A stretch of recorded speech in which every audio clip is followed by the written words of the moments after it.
Well, Zach, you got a number two for us? Oh, well, I know that guy on the Willow Lake Trail did. Yes, I probably could have phrased that a little better. Woo! I'm gonna All get some right. mileage out of that.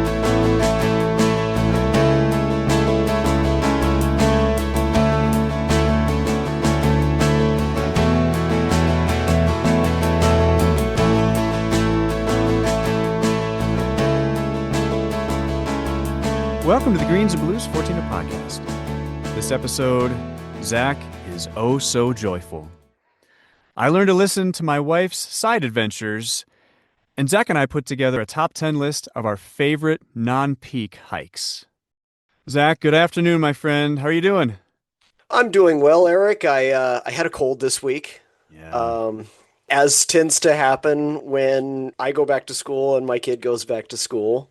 And then you have to talk. I have to talk like I talked more on the first day of Oh, of gosh. teaching than I had probably the entire summer. And there's that internal monologue I have while I'm teaching where I'm like, I'm just talking too much. I need to stop. And then of course, as my students know, I don't. But yes, it was a very tired week. You and I were chatting before we hit record here, and you got to go hiking this weekend. I, on the other hand, just recuperating. Could not Resting. have hiked even if I wanted to, but I've also gotten a small promotion at work, which means, That's as all right. promotions tend to, I'm just doing more work. You have more work. Well, So, congratulations on that. Yeah, you oh, mentioned that before. yeah. So hopefully it goes well. Yeah. Hopefully they're not as disappointed in me as I think they will be. How you doing, my friend? I'm good. Yeah, like you mentioned, I was able to get a couple of hikes in the last several days, so thankful for that. Very spoiled to live close enough to where I can make it happen in the late summer and early fall, so it's a fun time. This is the best time of year. Colors are starting to change a little bit. Yes. Air's a little cooler. Mm-hmm. Monsoon threat has gone down a little bit. So, That's cooler uh, for you though, too, right? In Oklahoma? oh, we've had a spell of cool weather, like 70s here, which is That's unheard of glorious. in That's late August, early September Oh man. in Oklahoma. Yeah, it's Yeah. been nice. Yeah. I dare say. Uh, my garden looks nice. So, yeah, that's all good. I'm going to enjoy some good bike rides this fall. I can feel it. No recent bee stings that have gotten you in your garden? No, well, it's funny you mentioned that. This is unplanned, but Oh no. I got stung by that hive of You yellow mentioned. jackets earlier this Yeah. summer. And then I noticed they were like trying to rebuild in the same spot Oh after I like no. thought I killed them all. Yeah. And I like knocked down their nest. Sorry guys if this offends you, but I like stomped on it and like smashed it. And then I towed it off. But Yeah. um so they started to rebuild in the same spot and I was like, "Nope, we're not doing this." And so I like knocked it back down again. And then in my backyard, so the yellow jacket incident happened. I have like a Spanish style house. It happened in my courtyard. I have a little courtyard. Yeah. In the backyard, I have this like old tree stump that I like put stuff on, and it's right next to my faucet back there. And it's been slowly rotting away. And so one day I like put my hand on the tree stump and like a part of it just sheathed off, right? Like it just like calved off. And I look inside and there's a huge wasp nest in there. No. Oh And I my was like, gosh. oh, you've got to be kidding me. And wasps are more chill. They didn't like attack me or anything. So I like moved it out of the way, but it was like right in front of my faucet. So I had to destroy that nest. And so then I noticed them like trying to build another nest like 2 feet away. And I was like, guys, What is it about your house that these I don't. wasps want to build near there? Well, and the final coda to this is so like the other night I'm working in my courtyard and we've got these bushes that are kind of next to our front door in the courtyard. I look in my bush and I'm like, oh, that's a pile of leaves and stuck up there. Oh I no. look in there, nope, it's another yellow jacket nest. And I was like, oh, dude. And so I had to just got rid of that thing today. So I feel horrible destroying. These are pollinators, a lot of them. And like, I feel horrible doing this. But like I can't get attacked by yellow jackets when I walk out of my house. I'm a regular suburban dude that doesn't have the facility to like move nests at will. Like I don't have Oh a man. sting proof suit or anything. Yeah, So no. I gotta like just I knock them down with a PVC pipe and then I like kill the few that are trying to come at me, you know. So Oh my I'm gosh. glad you asked, Eric, about my. Man. There's a whole like side of our house that we barely go to. It's just got a bunch of mulch on it. They can build over there all they want. I don't care. You might not even want to check over there because you No, don't know I if was they're over there yesterday. That's fine. Like okay. All right. they don't mess with that. No, they Oh like to build them boy. in high traffic areas They apparently. they want to be near you going on. Yeah, everybody loves The Simpsons. Everybody love. Yeah, exactly. So, Eric, enough of my shenanigans. What are we talking about today? Well, let's dig into some more shenanigans, some very different ones, Zach. We're going to talk about our 5 top non-peak hikes that we've gone on. You had mentioned this a while back being maybe a few weeks ago, and my first reaction was, I don't know that I have 5 notable non-peak hikes. I've kind of focused on the mountains and Yeah. but the more I thought about it, the more I came up with some ideas and some cool things that mostly me and my family have done. And you had mentioned that you were kind of combing through your memory banks and thinking through some non-peak hikes that stood out to you too. So the more we talked about it, the more I thought this would be a fun discussion. And I'm sure our listeners have just oodles and oodles of other ideas as well that they could add in. So we would love to hear from our listeners, hopefully after they listen to this episode. But But maybe um, not. maybe not. Yeah, the idea behind this was we were hiking to Willow Lake, which we mentioned in previous episode, and I was thinking, we don't give enough love to just hikes. Like we're always into like going after peaks, The right? And mountains. that's Yep. kind of what we're about, but there's so many great hikes in Colorado where the main objective is not getting a peak. Now, of course, most peaks use these hikes as access. And I think just about everything that I include in here has access to a mountain if you want to make that the thing. But these are good just on their own. And these are ones that I've just kind of done on their own for the sake of hiking. So I just wanted to talk about some cool hikes where the objective isn't a summit, but maybe just wildflowers or cool landscape or a variety of things. And I thought this might be fun to talk about today. Yep. So the way we've done this is I have a top 5, Eric has a top 5. We'll combine them like Voltron, and they will come together Oh and man, form a top 10. I love it. Eric knows what my list is. I don't know what Eric's is, so I'm going to be surprised. I'll hear these for the first time, but I had to give Eric my list because I gave it to him before the show. But yeah, we'll go through these, sprinkle in, do every other, so we'll get like a comprehensive top 10 list. And then we have a couple little goodies at the end that are kind of fun. Well, Zach, do you want to kick us off with your number 5 pick? Yeah, I feel like we should do the old David Letterman, like the drum roll. Oh, that yeah. Um, I don't know if I that comes through. I'm gonna do for this one. So these are in no particular order. I did not order these from best to worst or anything like that. My first one is going to be in the Ruby Range. So this is northwest of Crested Butte. It's a subgroup of the Elks. For me, this is Obi Joyful Creek to Obi Joyful Pass. By the way, coolest name ever Oh my for gosh. a hike. I know there are plenty of people out here that are just lovers of American Basin and the San Juans for wildflowers, and it is easily one of the top 2 or 3 spots. But Obi Joyful Creek, to me, about mid to late July, is about as good as it's going to get for wildflowers per square foot from beginning to end. It's about 8 miles up and 8 miles back. If you can make it to Obi Joyful Pass, and then you could just do an out and back on this one, it is just chock full of wildflowers. You're hiking in this kind of a wide valley, and it's got that elk range. It's those sandstone soils, so it's a little richer soil. For some reason, Crested Buttes in a microclimate, it gets a little bit more moisture. And man, the wildflowers here are great, and the topography is great. The mountains are kind of purple. Mm. They're kind of purpley. They're kind of a darker purple than, say, the maroon bells are. They're kind of darker. That's why they call them rubies. Just spectacular, beautiful peaks, great wildflowers, a really lovely, lovely hike. It's not a hard hike. It's a lovely hike along a creek bed. And then you eventually kind of work up near the end. You kind of put in some work to get up to Obi Joyful Pass. And you could look out on the rest of the Ruby Range and you can see Mount Owen, some other peaks in that area, 13ers. Just gorgeous. Just absolutely stunning. And not frequented, right? Because it's not a 14er, you'll find some backpackers here and there, but you're not going to run into a lot of people on that hike. So good stuff.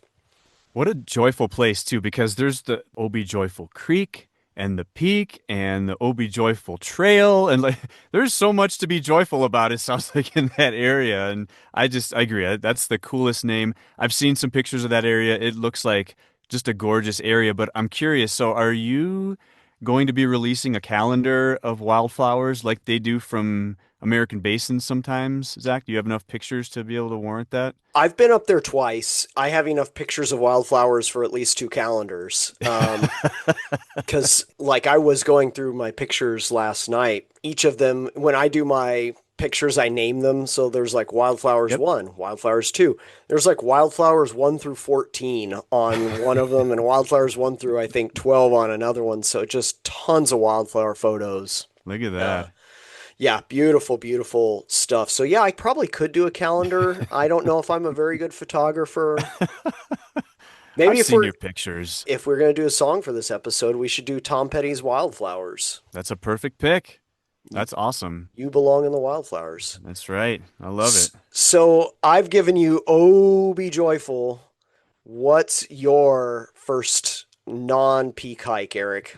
My first one, and so I did sort of go in order from least to most favorite, even though all five of these are very high in my list. I've talked about this area a number of times on our podcast, Zach, and it's this very large, expansive area kind of between Bailey and Fairplay and Ooh. Divide, and it's just this huge area called the Lost Creek Wilderness. Our family has gone backpacking there several times with Carl from the Backpacking and Blisters podcast. I've gone there myself a few times as well. There's just a very wide variety of landscapes that you can find yourself in Lost Creek. You go through forested areas, you'll find plenty of creeks, there's lots of rock formations. I've mentioned Bison Peak is kind of the monarch of that area. You can find a fort. Someone built a fort in the middle of Lost Creek Wilderness. If anyone has found this fort, you get a gold star. But let us know. We actually backpacked in and we found it. I think we stumbled across it. I don't think Carl knew about it ahead of time, but Oh. we set our tents in there and just spent overnight in there. There's all sorts of stuff to enjoy about Lost Creek Wilderness. It's almost 200 square miles of land, and I don't think I've even come close to even scratching the surface of it. There's so much land to explore in that area, and every place I've gone to has been a lot of fun. Not a lot that's very intense as far as hiking goes, and again, there is a peak there, but it's just a really pretty area with all sorts of different options and lots of cool trails. So I really enjoy Lost Creek Wilderness. I'm gonna put that in number five. Didn't Jerry and Jennifer Roach write an entire guidebook for the Lost Creek Wilderness area? If they have, I need to buy it and read it. I would love to learn more about, I mean, especially with it being, very accessible to the Front Range. I think that'd be a lot of fun to read and see. Maybe they're the ones that built the fort. I don't know. Maybe we have to get them back on and ask them if they're familiar with that part of it too. But Yeah, that sounds, every time you talk about it, I'm like, I've never hiked there. I've I could have driven. sworn you've been there. Okay. Oh, No, wow. I think I've fished in like Deckers Creek and stuff, but Yep. I've never actually hiked in Lost Creek Wilderness. So Okay. maybe you can be my guide. You can be like my Obi-Wan and take me, show, show me through to the other side. That'd be fun. I'll lead you astray and you'll end up with a black lightsaber. All right. Well, Zach, what is your number four pick? Oh, my number four is, so I wanted to really kind of spread these out geographically in Colorado just for sake of parsimony or something like that. But I'm going to have a couple San Juan hikes sprinkled in this one. I can't help it. So this is a San Juan hike. One of my faves. Off of Spring Creek Pass, there's the Colorado Trail, kind of cuts across Spring Creek Pass. One leg goes to the west and it goes towards Carson.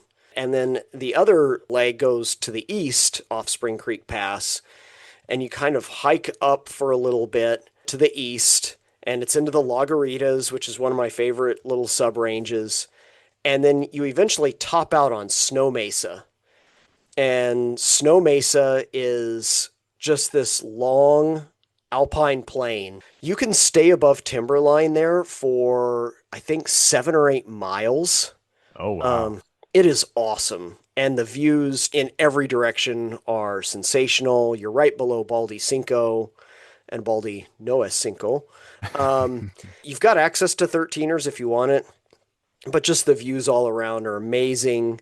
In the fall, there's lots of elk up there. In the summer, you'll see elk up there too, but I just think that's a really, really beautiful hike. You're going to run into a lot of thru hikers along there. It's just beautiful. In wet years, you've got a fair number of wildflowers up there too, but you can go along that for a ways before you have to drop down back into a basin, before the trail drops you back down into a basin. So it's another out and back. I like loop hikes. Can't really make this into a loop, but boy, is it a pretty, pretty hike. I love these hikes where the entry fee is low. You got about 1.5 miles of like working pretty hard to get up on top of the mesa. And then after that, it's flat. And you can cruise for a ways on it. So the payoff per unit of effort expended is super high. It's great. I love its accessibility. And you can get up there pretty quick and get in a hike pretty easy and see some views pretty fast. So Snow Mesa is my number 4 for this list. I like it. It's hard to lose around Spring Creek Pass too. There's a lot of cool stuff around there. I want to say you've pointed out Snow Mesa to me the multiple times that we've been at Spring Creek Pass, but Yeah. that sounds awesome. We've driven kind of parallel to it back into when we've done hikes in the Lagaritas, you and I. It's just a really unique geologic area, volcanic bluffs that have been kind of cut off into mesas around there. So, yeah. That's cool. How about you, Eric? Number 4. Actually, I like how you mentioned the return for the payoff. I think my list kind of increases in payoff per unit of energy expended. I like how you said that. So for me, number 4 is going to be very familiar to all of our listeners, but it's one thing to see this place in all the pictures that you can see. It's another thing to actually be there. So several years ago, we were visiting Glenwood Springs for like a long weekend. And on the way back, Rachel wanted to stop at Crater Lake at the base of the Maroon Bells. Yeah. And so we're like, okay, yeah, let's go. So we got up early, left Glenwood Springs, got to the Maroon Lake Trailhead. You have to get a reservation. I believe it's free, though. And you start at the Maroon Lake Trailhead. It's about maybe not even 2 miles out and then 2 miles back. For the uninitiated, I mean, it's class 1 trail the whole time, but there's a few spots where it gets maybe a little on the steeper side. But for anyone that's done 13ers or 14ers, like I'm sure most of our listeners are, it won't be anything that'll be extreme. Especially if you've hiked the Maroon Bells, that's certainly going to be the case. Yeah, it's just an access trail for those people, right? Exactly, yeah. This will be the way in. But to get to Crater Lake and to kind of see the Maroon Bells kind of around the trees. Again, to see it in pictures is one thing, and wow, those are really pretty mountains. To actually be there and see just the majesty of these mountains and the beauty of that lake and the clarity of that lake, and you can kind of hike a lot of the way around Crater Lake. We decided not to do that, but it's just such a glorious spot. It's hard to even put into words just how beautiful it is. Our boys were old enough to where that there was a little bit of, this trail is a little much to try and get up. But eventually, once we got there, they realized, this was worth putting in the effort to get here. So for number 4, I'm going with the Maroon Bells Wilderness. So glad you picked that. So glad we got another Elks Yeah. hike in there. Elks are spectacular. Yeah, Kinsey and I did that hike. I considered putting that one in there on my list. I'm glad you picked it. We'll talk about maybe a good fall color hike, but woo, for fall colors, hard to beat the Elks, hard to beat Maroon Bells and Crater Lake for fall color. I can only imagine, man. So you've been there for the colors then? I have back when I was Oh, a man. college student in Colorado, went up there. My dad and I actually tried to hike the Bells in like early October. You've heard that fiasco. That did not go well. Ended up just going back behind the Bells and goofing off back there because we totally could not find it. This is like in 1997, 98.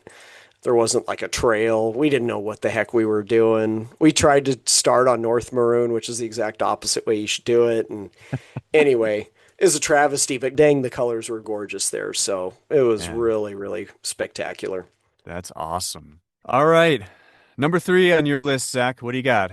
Number three, I'm a native New Mexican. I got to give some love to New Mexico. So this is near some 13ers. It's near the Truchas Peaks. Mm. So I wanted to give a little love to some peaks in New Mexico. So this is in the Pecos Wilderness. You'll have to come up from Santa Fe to the Jacks Creek trailhead, and it's essentially a big loop. This would probably be better as a backpacking trip, but a swift-footed person, maybe Achilles, could do this in a day. You go up from Jacks Creek up Trail Riders Wall, which goes below the Truchas Peaks, and then you go along Skyline Trail and then back down Hamilton Mesa. Kind of a great big, it's about a 20-mile loop. And it's just, for me, it's just the epitome of really good New Mexico mountain hiking. Big open spaces, big sky. When you get up on both Trail Riders Wall and on Hamilton Mesa, the views out to the plains and the desert are spectacular. Like a lot of New Mexico hikes, there's not a ton of people once you get back in there. Mm. Just really, really beautiful hiking back in there. It's real wilderness. I actually had a job when I was just out of college tracking pine martens in the Pecos Oh, wow. Wilderness. Yeah, it's pretty cool. Yeah. Pretty neat little summer gig that I had there. It was just on weekends. But yeah, that's just a beautiful area. A little bit of everything. You get to hiking down below in the trees, which is really nice. And then you get to get up high for a little bit. You get to stay high for a while on the Skyline Trail and Hamilton Mesa.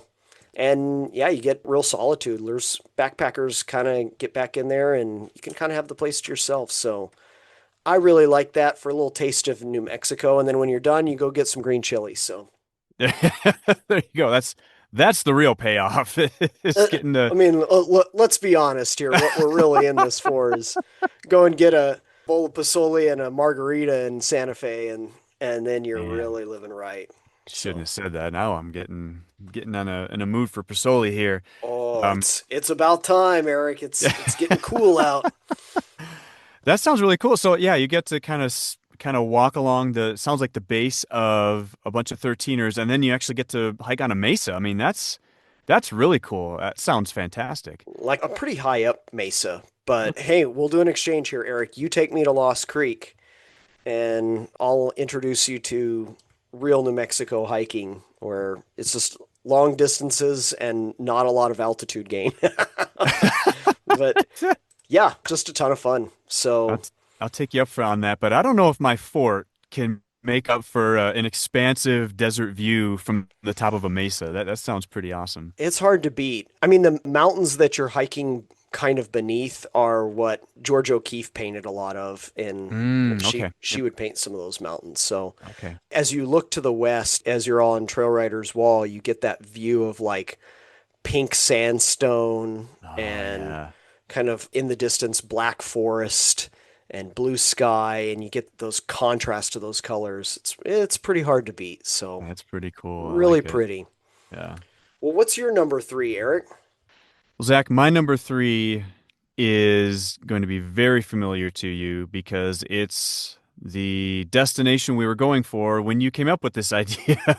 We were hiking towards Willow Lake. Surprised that I haven't even been to Willow Lake before that, but this hike was really cool. And I mean, my experience in the Sangres is a bit limited compared to the other ranges in Colorado. So when you mentioned, hey, let's go to Crestone and let's check out this Willow Lake, I've said, yeah, let's go. And so I got to see you had the run in with the trail pooper. We start out in a forest. you're, you're laughing more than I thought you would Yeah, have. the trail pooper. I love this guy has appeared in now I think 3 podcasts. I So think so. It might yeah. not be the last we hear of him, too. Who No, knows? I think we need to come up with a name for him, and we're just gonna run with it. Maybe people can submit names. Yeah. I'm gonna call him Derp just for now. That's my daughter loves this YouTuber named Mariah Elizabeth, and she's got a character she paints. This is just a kind of an oaf, and yeah, his name is Derp. I think we should call him Derp. So Derp sounds perfect. So yeah. that was my first exposure to derp. And you start at the forested trailhead and you switch back up and just there's a cool meadow off to the side. I'm a sucker for meadows, so Mm. that was a lot of fun. Waterfalls, rock trails, and then eventually you actually get to Willow Lake and just oh my gosh, I've seen plenty of lakes up high. I've not seen one like Willow Lake. It's that's a special place, and there's goats all around. You're below a couple of 14ers in Challenger and Kit Carson, and also 13ers that you've mentioned, like Adams. What a beautiful spot! And I mean, you could camp there, and you could probably take up a good weekend, I would think, just kind of exploring around and checking out what's in the area. So I was impressed with Willow Lake. I really enjoyed that hike, and so I'm gonna put it at number 3 on my list. I don't know what magic we spun into the universe either, Eric, but when we were there, we had the place to ourselves. Yeah, we didn't see anyone until we were going down, and a bunch of people were going up, and we're like, Yeah. "This is perfect." It was like late July, and we Yeah. had Willow Lake. Like, we had the perfect lunch spot sitting over the lake. And Hmm. yeah, I love giving that part of the Sangre some love. That's a beautiful, beautiful lake. Anyone that's been up there knows it. When you cross under the first waterfall, there's a epic raspberry patch there that Oh yeah. always about mid-August has tons of raspberries in it.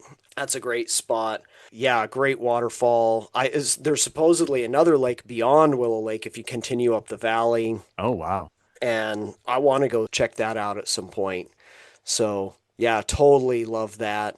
And then you got to give some love to the little town of Crestone with what, 7 Hindu ashrams, a Sufi retreat center, 4 Buddhist meditation centers. Like, it's the most religiously diverse community in North America or something like that. And it's got Yeah. all of about 200 permanent residents. So, Yeah. And between those 200, there's probably about 7 art studios as well hanging out in there. So yeah, that's a unique town for sure. yeah.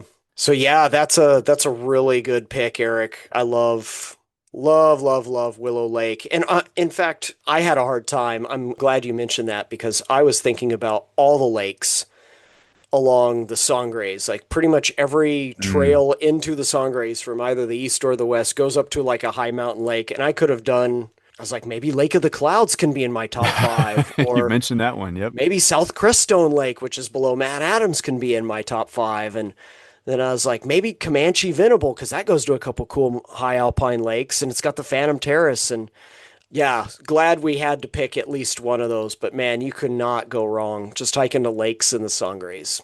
That's cool. Well, Zach, you got a number 2 for us? Oh, well, I know that guy on the Willow Lake Trail did. Yes, I probably could have phrased that a little better. Woo!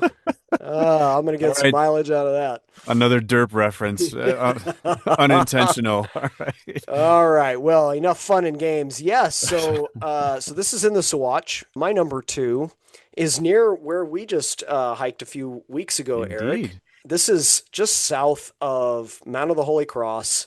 This is actually a loop. It's my all-time favorite loop in Colorado. It's Fancy Pass. It's from Fancy Lakes to Fancy Pass, and then down through Missouri Lakes and then to the Missouri Trailhead. There's a combined trailhead for the Fancy Pass Trailhead and Missouri Lakes Trailhead, and you can park there and you just make this cool loop. It's just south of Holy Cross and Holy Cross City, or Old Holy Cross City. It's like a little I guess it's just a couple shacks, but it's just a really neat hike that my wife and I have done a couple times. You get to hike below Fancy Lakes, which is really cool. Those are some cool high alpine lakes. And then you go over Fancy Pass, and that then opens up these massive, great views of the northern Sawatch and Mount Jackson and the Holy Cross Ridge. And when we were there, it was just filled with marsh marigolds and lots of pretty Oh, wildflowers. wow. It was just a gorgeous section of hike. And then we descended the Missouri Trail, and that descent's not quite as great as the Fancy Lake Fancy Pass Trail is just awesome. But on our descent, just really enjoyed the forest. And in that forest, we found lots of lady slipper orchids growing in the forest Oh, there. wow. Yeah, and those are super hard to find. And Kenzie and I found dozens of them. And maybe it's just the time of year. I don't know what it was, but we were like, whoa, what kind of magic is this? Wow. Find all these little orchids growing in the forest. So, pretty special little area. And doesn't get as much traffic obviously as Holy Cross does, but well worth it. And actually off Fancy Pass you can hike 13ers too if you choose to do so. But yeah, beautiful area, and you can make a cool loop out of it. The loop is it'll take you most better part of a day to do. It's a little long. It's like 12, 13 miles, but Okay. totally worth it. And yeah, that's my number 2 pick here. I love it. It's how common do you think those lady slippers are? Because that is one of the cooler flowers that you could find anywhere. I'm surprised that you found them there. I rarely see them. Maybe once every 3, 4 years, I'll see one or two Okay. in kind of like an area that got wet and then dried out a little bit. But like we were seeing clumps and clumps of them. Like they That's were crazy. patches of pink in the middle of the forest. It was That's super cool. really cool. It concluded a really fun day of hiking up high, and just to have that little treat in the forest on the way back down was just a perfect way to end a day. So beautiful hike. That's cool. Do you have a comp for the Fancy Pass Loop? Like anything else that is like it? I've not been to that area. The pictures I've seen, I'm wondering if there's something similar that you've done in addition to that one. You know, I just mentioned it, Comanche Venable Trail Hmm. in the Sangres. Comanche Venable's more steep. There's a little bit more altitude gain on that one, but you know, you're going to go over 2 passes on the Fancy Pass, Missouri Pass. I think it's Missouri Pass. You're going to go over 2 passes there. So you kind of go up and then you drop down. So you're going to lose a little elevation, then you got to gain it back. I'd say that's a decent comparable for that. What's neat is that once you get above that pass, the views just open up for a while. And so even if you're not like a mountaineer, you get to feel that for a little bit, and you get to be up high for a little while, and it's really good trail. So kind of thing my Cool. wife loved. Oh yeah, it's well, and it's hard to beat when you kind of approaching a ridge and you're like, what's on the other side of that ridge? I wonder what that Yeah. looks like. And then you get there and you're like, oh man, Oh, that's so so good. cool. Yeah. As you saw when we were on Holy Cross, those views are expansive. Oh yeah, they just keep Uh, going. just a big wide valley all the way out across to that part of the Swatch. So Yep. yeah, and I had my dog with me, and she was having a blast up there, rolling around in the marsh marigolds, and Oh, that's fun. she was having a good old time. So good That's memories of that cool. place. Awesome. Well, Eric, I'm trying not to have a pun here, but what's your number 2? I got plenty of those, but no, my number two is so you had a pick that was not in Colorado. My number two pick is also not in Colorado. So in recent years, my wife and I decided for spring break, we're going to go visit in Utah, Mm, Zion National Park. And so prior to that, we watched a bunch of videos of that park and some of the things that are available there. And there was one thing that stood out in particular that I thought, oh man, that looks pretty intense, but it might be a cool one to go after. And so we decided to. Once we got there, you have to get a permit to do this. Rachel signed up for it, and we were able to get a permit to try to tackle Angel's Landing. And yeah. so, Angel's Landing, I guess technically it's a peak. It tops out at about 5,800 feet, but I figured, you know what?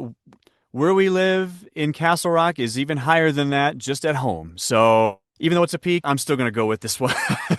Yeah, no, It's and even though 5,800, that's a tough hike.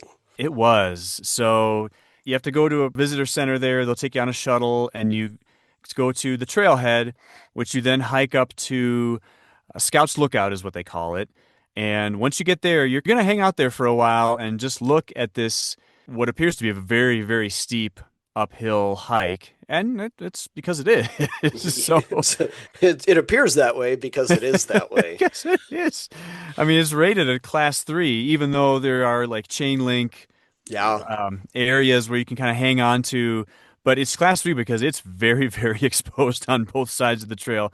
And even if you get a permit for it, there's still a lot of stinking people on this trail trying to get to the top of Angel's Landing. So we got to Scout Lookout, and my older son Ty, we decided we're going to go for Angel's Landing. Rachel and our younger son Z decided they're going to hang back at Scout Lookout and just enjoy the views from there. So Ty and I continued on. I think it's about a mile each way, very much uphill, very much kind of sandstony trail where you're walking on some loose stuff as you're going Hmm. up. And again, pretty crowded trail, so and a lot of exposure. So it was not an easy hike, but very worth it by the time we got to the top. And what's funny is you're up at the top of this kind of perch in the middle of this giant canyon that's mostly above you, which is kind Yeah. of strange. But it's so pretty in that area, kind of at the top of this perch, but there's all this stuff below you and above you. It's remarkable. So the price of entry is pretty high, but the reward is also very, very high. So we were really thankful for Angel's Landing. I'm gonna put it number 2 on my list. I love that. I just included mountain hikes. I was like, if I'm allowed to go to like Arizona and Utah here, I'm off the map. Like, there's no way I'm fitting this into Could an be there for episode. days. Like, yeah, Yeah, I'll give some love though exactly. to Chesler Park in Canyonlands. That's a great hike. That if you've ever done Canyonlands is like the great. subway in Zion, that's a great hike. A million slot canyons off of San Rafael Swell in Utah. Those are amazing hikes too. I love all of what you, yeah, Angel's Landing, that's a cool spot. It's too bad it's become so crowded these days, but yeah, that's Yeah. awesome. All right, Z, should I do a drum roll? Ooh, yeah, Number 1 for Zach we, Simpson. number one for me, we're going back to the San Juans. I just adore this spot. It's Highland Mary Lakes. For anyone that's in the know, this Mm. is just, I guess, southeast of Silverton, up Cunningham Gulch. So you drive up Cunningham Gulch. You can, I don't know if I intended to do this, but basically almost every hike I did is accessible like passenger cars. Or like I could have driven my old Toyota Echo up there, but Highland Mary Lakes, kind of like Snow Mesa. There's a theme with all these for me. You get high and you stay high. And Highland Mary Lakes, like you, it's kind of like Snow Mesa. You just put in a little work at the beginning, and then you are up at this kind of panorama of the Wiminooch to your south that is just unreal. You've got these cool alpine lakes that are sitting up at, I don't know, 12,000 something feet. Just a great expansive view to your south. Yeah, you're looking out onto the Trinities, onto Vestal Peak, onto the Needles Wilderness and area. So this one's got all kinds of optionality. There's you could just do a Mm. short hike up to the lakes and just go visit these cool alpine lakes that just sit up at like 12,000 whatever feet, Mm. and you can just hang out up there, have a snack. There's a few of the lakes up there, or if you want to, you can join up with the Continental Divide Trail and you can just hike south and go down the spine of the Wiminooch Wilderness that could eventually take you to Chicago Basin or Elk Park Uh, or all those areas. So I have a dream, Eric, of one day, hint, hint, having a friend that we can do a car shuttle at where we leave a car at Highland Mary Lakes and then essentially hike down Highland Mary Lakes, go along the back of the Wiminooch, and then end back up at Vallecito Reservoir. have a cool backpacking trip. And if you do that, you could, in theory, never get below timberline. You just stay in this dragon spine of a range, just stay high the whole time. Of course, that's not good in a rainstorm, but and you might need water at some point. But yeah, Highland Mary Lakes are just spectacular. Great views of the Grenadiers, the Needles. Just it's hard to beat. I've been there twice, once in the early fall, and just the colors there are spectacular too. It's a tough area to beat, man. Wow. Anytime you can combine high alpine lakes with like a panorama of the Yeah. Weminuche, like how are you going to lose with that? That sounds glorious. Every time I meet people that are like going to Durango for something and they're like, "Hey, I've got like a day to go hiking." I'm like, "Okay, here's where you're going." Here's what you're going to do. Yeah, here's like the one surefire bet. Like if you don't like this, it's like people that don't like golden retrievers. It's like I can't help you, right? So, yeah, it's just a beautiful spot. And again, not a ton of effort. Like you got to put in a Mm. little work in the beginning to get up there, but it's not super grunty. There's some 13ers off there that I've wanted to hike, so the one thing it's got going against it is it's remote. It's, It, yeah, tougher to get to. if you're a Denverite Hmm. or not many people live in that area, but it's a drive. But Mm. well worth it if you're in that part of the state. That's awesome. I love it. Well, Eric, I've given you the goods. I guess mine is in some sort of order because dang it, Highland Mary Lakes is pretty darn cool. So, what's your number one non-peak hike, Eric?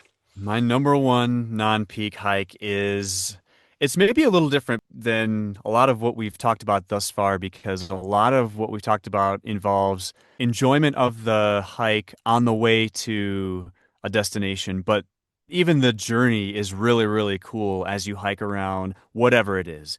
This one's a little different in that the destination is so, so good that it's worth the price of entry, which is not, it's not a very high price of entry, but the journey itself is probably not going to be as cool as the destination. So years ago, we were in the Great Sand Dunes area north of Alamosa, and maybe there's a theme here. Again, similar to our trip from Glenwood Springs to Maroon, on the way back from the Great Sand Dunes, Rachel says, "Oh, I found this really cool little spot on the way home. Instead of going right home, let's just go on a little side adventure and we'll visit a place that I read about." And we're like, "Okay, we'll see." And it ends up being Zapata Falls. Yeah. So, if anyone's familiar with Zapata Falls, it's not a very long hike. I think it's probably less than a mile round trip, but you don't need a reservation. You don't need a permit. You just kind of park out there. If you want to camp in the area, which you can do, you got to pay. But otherwise, you just start on this little short trail and then you end up getting to a river, which is caused by the Zapata Falls. And you're going to hike up this river, which sounds a little strange. At first, it is a little strange because that water is super, super cold. It's among the coldest water I think I've ever felt in my life. But you're gonna hike up this river for a while, and the rocks are they can get kind of slippery in a few spots too. So eventually, Rachel and Zach, our youngest son, kind of found a giant boulder in the middle, and they just kind of sat there for a while Ty and I hiked up the rest of the way. And you kind of hike into this weird crevice kind of area, Hmm. and eventually you kind of turn and you're basically in this giant cave with a kind of a big puddle in the middle of it with some kind of gravel sandbar on the side.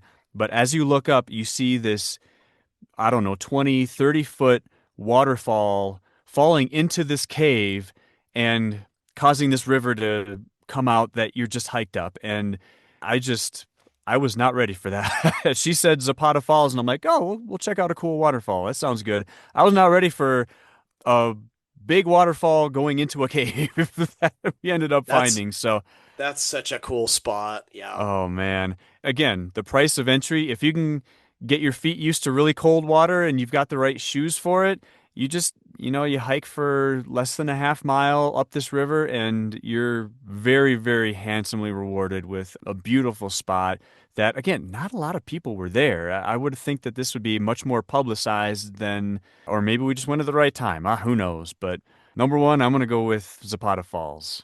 Awesome pick. Look at the Sangres getting a little love today. Yeah, I was shocked to have two Sangre picks. Yeah, the 10-mile range and the Mosquito range, wah wah wah. They're not getting a lot, but yeah, Zapata Falls is a cool spot. I think we've learned too on this episode that when Rachel says, "Hey guys, I've got an idea," Yeah. just roll with it. I think we have to be more into the side adventures that Rachel wants to go Yeah, on. what a great side quest. That's a cool spot. I love it. Man, this is like spawning tentacles. I could think of all kinds of cool waterfalls in Colorado, like my top five waterfalls. We should shout out to South Mineral Creek near Silverton for that. There's a series of spectacular waterfalls there. I think we've been to one or two of those too. Yeah, Those are there's some there's like cool it's like stuff. 7 in a row or something. There's a ton of them.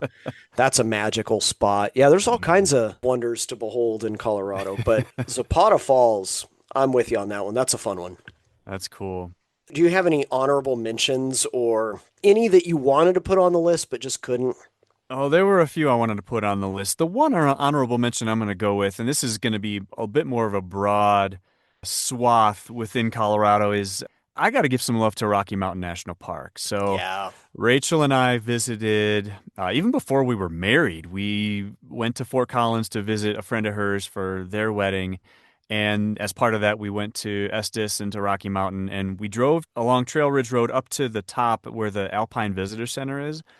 And I just remember seeing the panorama from there and thinking, oh my gosh, I can see now why she loves Colorado so much. And Hmm. fast forward years later, we had the chance to move here, started a family, brought our boys to that same spot. And just, I don't know that they will remember it, but just the ability to share that with our family and finding that from the Alpine Visitor Center, within just a couple of miles each way of it, there are so many little side hiking trails that you can find, different pull-offs, parking lots, and just so many different views you can get of that panorama. It's just spectacular. And we've gone to other hikes in Rocky Mountain, Bear Lake and Sprague Lake and Alberta Falls, and there's just so much that you can see there just within just a short hiking distance of wherever you're going to park your car. So I got to throw some love to Rocky Mountain National Park. We love that area. So that's my honorable mention. Awesome. I love it. Well, I did not have any honorable mentions. Um, You're more Well, efficient than me. I've thrown in half a dozen other. I've been throwing off chaff like a plane under attack here on this episode, but I had a couple others that I wanted to just specifically bring up for like cool categories. That really, this is my way of shoehorning 8 picks into a list of 5. But Zach and Eric's top 37 hikes yeah, that are not mountain related. I was thinking of the first category I came up with was best hike within like 10 to 15 minutes of a town. I don't know Yeah. why. Sometimes you just want to go on a hike and you don't want to drive far for it, right? Yeah. So mine for this is outside of Breckenridge. Maybe I'm stretching. This is not like a Denver hike or something like that, or it's not the Manitou Incline or anything, but just south of Breckenridge near Quandary Peak. So it's on the south side of Quandary. There's Yep. Blue Lakes. Now I think it's really hard to park there and whatnot, but I was doing it originally to go up Mount Fletcher. But if you hike up the Blue Lakes Trail, there's like a bunch of mountain goats and stuff up there. That's cool. If you get below Mount Fletcher, there's like this cool plain. I say plain, it's like a flat spot. For some reason, I like high alpine flat spots. Oh, yeah. I'm a sucker for him. So. And it's just this cool flat spot below Fletcher. You do not need to go up Fletcher, although at that point you might as well. And it kind of circles around and it goes into another drainage. And again, my wife and I went up there one time. We hiked up there and we kind of curled around and we went into this other drainage where there wasn't really a trail, but abundant marsh marigolds and wildflowers in that spot too. It's a short entry fee for that one. Like if you just hike up from the Blue Lakes Trail, maybe a couple miles, you're in business and you are in a spectacular wilderness area that's great wildflowers. There's just a beautiful spot to have a lunch, hang out, and it's only about 10 to 15 minutes from Breck. So that's my number 6 pick, I guess, of best hike within a 100-mile radius of a town in Colorado. How about you, Eric? Oh, Did you have one for this category? I do, and I'm telling you, I love that pick, especially near Breckenridge, man. The 10 mile, it amazes me how very little press I see about the 10 mile range because every time I go visit anything in It's that great. range, it's so pretty and there's just so much to see in that area. So I love that pick. I do have a pick within 10 to 15 minutes of a town. And like you, Zach, I'm going to pick a resort town that is the starting point, which is Steamboat Springs, which is Ooh, probably my family's favorite. yeah. Um, so this one is an extremely short hike. I think it's a quarter mile each way. But if you're in the Steamboat area, Fish Creek Falls is worth giving a shot. It's very, very low price of entry. And when you get to the kind of the lower destination is this bridge that's kind of right in front of the falls. It's just a really pretty area. And you can continue hiking up, which we haven't done, but the pictures I've seen from people that have done that upper Fish Creek Falls hike, I don't know why we haven't done it. It just looks spectacular, and the falls just keep going and keep going. So, really pretty, almost no effort to get there if you're familiar with hiking in the mountains. So, I'm going to go with Fish Creek Falls near Steamboat for that one. Love it. Steamboat area is so cool. It is. My dad was plugging abandoned mines up there when I was a kid, and I used to hang out with him near Hans Peak. So, love that area. Another great area Interesting. for fall colors. Good Oh Lord. gosh, I can Yeah. only imagine. We haven't done Woo. that, but that has to be spectacular. Yeah. Well, the next area that I came up with in my endless search, speaking of fall colors, Yes. this one has so many opinions. I just picked a couple. There's so many great spots, but best hike for fall colors in Colorado. I mean, the one that everybody knows is Kenosha Pass. Hmm. That's just got, there's a Kenosha Pass Trail. That's a great spot. The other one that I picked, just because I've hiked there in the fall and I really like it, was the Hope Pass Trail. So you Hmm. could go up from Sheep Gulch or from Willis Gulch. Sheep Gulch in particular has a ton of aspens, and you get to look across the valley at more aspens. I really like that where you're hiking through the aspens and the trail is kind of golden. Yeah. Like I said, your spot going up to Willow Lake, that's an amazing fall color hike. There's just a ton of these that are really, really good, but that was mine. How about you, Eric? Do you have fall colors? Yeah, and I think mine are going to be pretty common too. One that I thought of was Guanella Pass, which we've done Yep.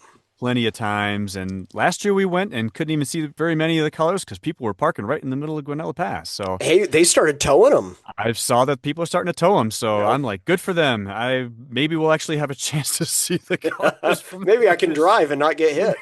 Can actually drive up there. But the other one I thought of was Rocky Mountain National Park as well, mainly Mm, because I have a really fond memory of growing up near the Great Lakes. There's so many different colors in the fall, purples and reds and oranges, and moving to Colorado, that's one thing that I figured I was going to miss is, oh, I'm sure the fall is just really boring here because it's all yellow aspens. But when you combine yellow aspens and put that on the side of a mountain, that has a majesty of its own that I yeah. was not expecting. So going through Rocky Mountain National Park, seeing all the aspens turning and seeing all the golden colors, and that's not the only color you see too. You will see oranges and reds too. So I thought Rocky Mountain was really cool. So again, both of those picks for me are pretty common, but I think well worth giving it a shot for anyone that hasn't seen them. And for those of you that are from out of state, a couple honorable mentions here. 4th of July Canyon near Albuquerque in the Manzano Mountains has American maples in it. American Ooh, maples in a desert. Imagine wow. that. Spectacular. And then I got to say, Colorado's colors are great. They are fantastic. They are beautiful, but nothing beats Vermont in early Oh October. gosh. Just like hillsides on fire with color. Just want to throw that out there. Go take a drive around Vermont one fall and you'll be forever changed. So I might need to go to Fourth of July Canyon, it sounds like, because if there's maples in New Mexico, then I can only imagine how cool that is. it is really cool. It is really unexpected, but Yeah, absolutely gorgeous. Yeah, it's that's really great. awesome. Well, do you have any more categories that you want to accentuate our top five non-peak hikes with, Zach? I really was worried when I did this list. I'm like, I'm just going to have like 14 hikes that are to a lake. And then maybe like I overcompensated, and I don't think I mean like there's Fancy Lakes in my list and Highland Mary Lakes, but those aren't like where you're hiking to the lake and back kind of deal. Right. And so I just wanted one where it's like the goal is to hike to a lake and back. And I also wanted to give some love to the Gore Range. These are two great hikes. There's Deluge Lake in the Gores, which is a really cool lake hike. I think it's the Deluge Lake Trail. Not all that complicated to find that trailhead. And then the real winner is Willow Lakes in the Gores. That's from the Mesa Cortina trailhead. You have to hike along the Gore Range Trail for a bit, and then you plunge in, and you're below Zodiac Ridge. So you go to Salmon Lake first, and then you go to the Willow Lakes. That's a awesome, awesome hike. And those are cool alpine lakes that are sitting below just a spectacular sawtooth ridge. That's grade A stuff right there. So just wanted to give some love to that. I don't know why it didn't make the list. It's because there were only 5 in the list. Maybe I have trauma from that. That's where my dog rolled in elk poop. Oh no, yeah, An yeah. epic amount of elk poop.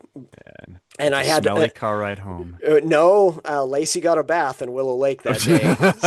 So Even she was not, Shelties, anyone's had a Sheltie, they do not like getting wet. So better. Oh, she no. was not happy with me. But best hike to a lake, Willow Lakes in the Gore Range. Go there and then go to Blue Moon Bakery, yeah. Blue Moon Bakery. Yep. Yes. Then go hit them up for some treats after. Yes, So, that's right. Eric, do you have a best hike to a lake?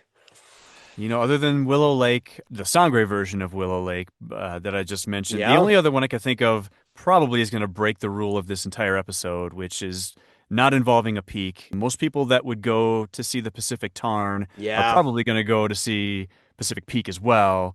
The Pacific Tarn is probably worth it just all its own, being the highest named lake in the country. But yeah, I probably broke the rule with that one, so sorry. Maybe let that one go You if at you don't least you mind. waited to the end of the episode to break the rules, Eric. We've got a whole nother Got one almost a in full right at the end. episode. That's right. I got my little jab at the end. When I was going Uh, up Pacific Peak, I saw this great lake. Yeah, that's a gorgeous little lake, though. oh, it is. So, should we summarize, Eric? Let's hear our top 10 Dave Letterman style That's as right. summarized by Eric. All right. Well, if we had to combine our lists to a top 10, number 10 would be Lost Creek Wilderness. Number 9 would be the Ruby Range from the Obi Joyful Creek to Obi Joyful Pass. Seriously, that name is so cool. I could say that. I can't because it's a tongue twister, but that just sounds awesome. Number 8 would be Crater Lake from the Maroon Lake Trailhead. Number 7 would be Snow Mesa from Spring Creek Pass. Number 6 would be Willow Lake in the Sangres, we've mentioned multiple times in multiple episodes. Number 5 would be the Hamilton Mesa and the Skyline Trail in the Pecos Wilderness in New Mexico. Number 4 would be Angel's Landing in Zion National Park. Number 3 would be Fancy Pass and the Missouri Lakes in the Northern Sawatch. Number 2 would be Zapata Falls in the Sangres. And number 1 would be Highland Mary Lakes in the San Juans. And I don't think you can go wrong with probably any of these 10. Oh So, man, if anyone, what a summer it would be to just take that list and just go knock those out. Ah, that'd be man, fantastic. that would be. This has given us a to-do list, Eric, I think and so. I think we've generated some. You're taking me Lost Creek. I'm taking you to the Pecos. That's right. We need to retire. I think You just need to win the lottery or something. that's the summary here. Well, if anyone else, Eric, has suggestions on great hikes, how can they get a hold of us? We'd love to hear other top 5 or top 10 non-peak hikes from our listeners. You can go to our website, which is greensandbluespodcast.podbean.com, which will have our email address as well, which we would love to hear from folks at. And we've heard from a number of our listeners, so keep the emails coming at greensandbluespodcast@gmail.com. We have our Facebook group. We have our YouTube channel, which I've uploaded a bunch of shorts from some of the hikes that Zach and I have done this past summer. We have the app Blue Sky that I'm still not familiar with, and that Zach is on at Zach Simpson. The real Zach Simpson, I'm guessing. I hope there's no others that people are going to get confused. There are not many imposters on Blue Sky. I That's don't good. think. Not many people on Blue Sky either. So, Well, there we go. so it is. But yeah, we love hearing from everybody. Those are great ways to get in touch with us. It's always fun getting tagged on Facebook for stuff and seeing what everybody else is up to this time of year. And I hope that we're making a positive contribution to people's hiking lives where they listen to this stuff and they're inspired to go see some beautiful spots. Indeed. Well, thank you everybody for listening, and we will catch you guys next time.